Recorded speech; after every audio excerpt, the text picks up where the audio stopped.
that was the last the miniature film we did.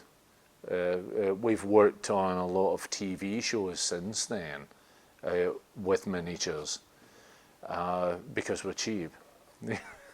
But on Moon, we were approached by Duncan Jones. His whole team said, "We've heard you make great space helmets." And I said, "Yeah, we've done a few." And I showed them examples, and they said, "Terrific." I said, "Well, what, in fact, are you doing?" And I was told, a film called Moon. What else is in it? Oh, well, there's moon buggies, there's, moon bases, the spaceships. And I went, well, look around. We can do all that. And I was told by his team, "Bill, we are now in the 21st century. So that will all be CGI." I said, "Yeah, fair dues." I was, as usual, desperate for money because we weren't in demand anymore. And I said, "Yeah, fine, I'll do the space helmets, but you don't want any miniatures." No. It took about 4 weeks until they came back to me and said, "Could you actually give us a price to make these as miniatures?" And yeah, fine, no problem. I said, give us a day. Give us a day. I'll tell you tomorrow." And I gave them a price. And the producer came in and said, "Bloody hell." Don't know if you can use bloody hell, but haven't you missed a zero on the end of it? And I went, "What do you mean?" He said, "Well, my price for doing all the miniatures to build them, not to film them, was $47,000. And he said, the nearest we got to doing it digitally was 500,000. So that is why he was asking me if he had, if I had actually missed the price at the end, a zero. So I said, "No, we can do it for that." And with my team, we did. Made up a lot of stuff, certainly on the moon base, just as we went along. Basically, the layout of the full-size set existed as a drawing that the set dressers followed, and I just made sure that what we'd made, or I made, followed that layout, so it made some sense.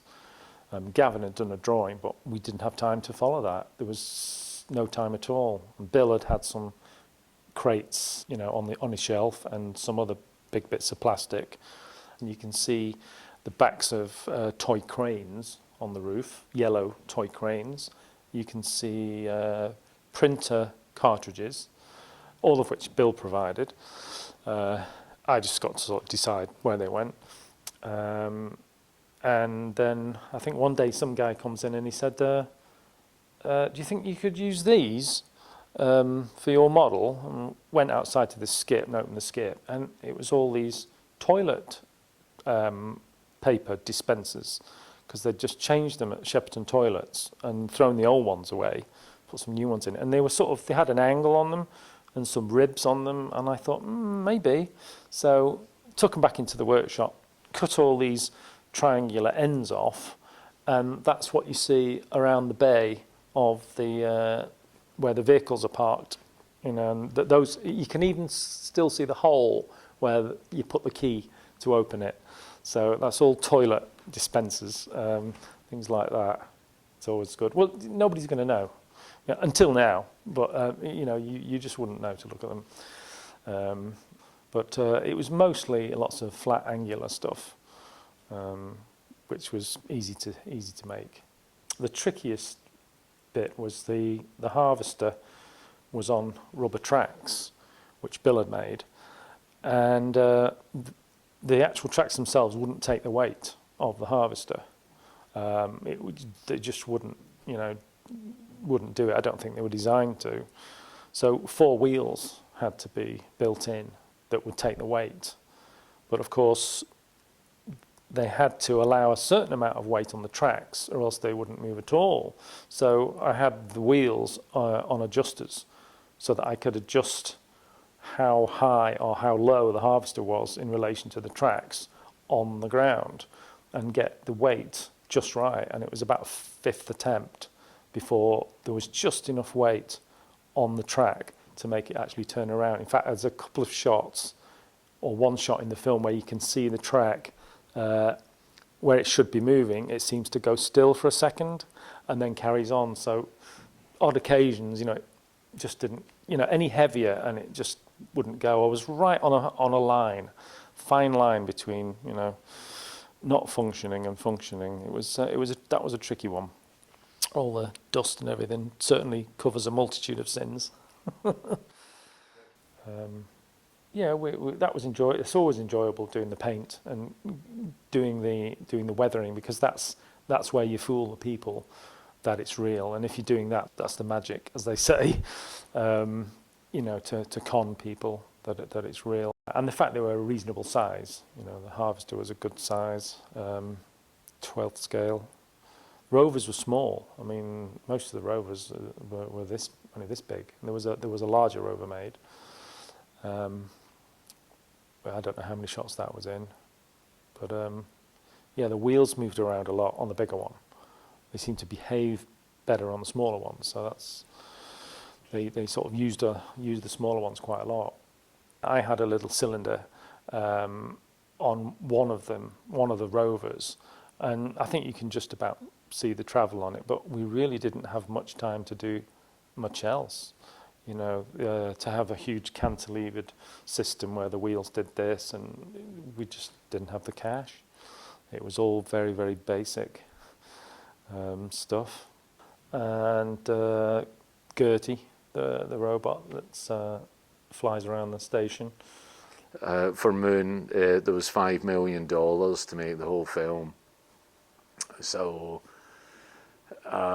we did the miniatures here, and then Cinesite came on board. They had been on board halfway through, and they looked at how they could solve all the problems that we couldn't, basically. We were set on the moon. We had 1/6 gravity. We had moon rovers rumbling across the moon, showering out dust. And it was my fault. Duncan Jones said to me one day, all the stuff we've seen of the moon footage, there is 1/6 gravity. And when the dust comes out from the back of the lunar rovers, it just gives, a waterfall down.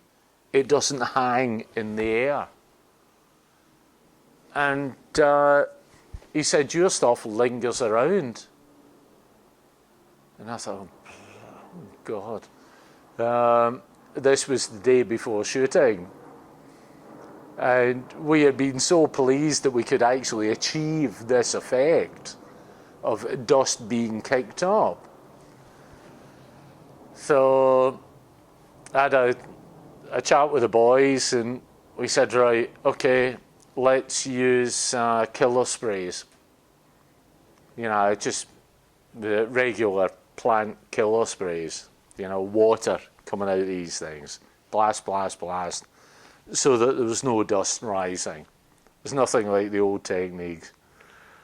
We did that, and it worked. Digital came in later and actually produced the moon dust coming over the wheels. The Cinefex did a brilliant job on it. But when we had wetted down the landscape, or the lunarscape, we found that when the rovers moved over them, they actually picked up bits of the surface, and the surface dropped off. Because we weren't allowed to use any of the old techniques, cement. We had to go for things that were health and safety approved. So we used cat litter, and we dyed cat litter. And when the cat litter got wet, it got into clumps, and it stuck to the wheels, and as the wheels moved, the clumps would fall off. And it was just such a lucky accident. At the end of the day, Digital were going, yeah, well, we did a great job. We're going, no, we did it by using cat litter. It was all down to us, you know. So, I used to say a lucky accident, and that's what you always get with those things. You've not got enough time to plan it. You've just got to pile in and see what you can get at the end of the day.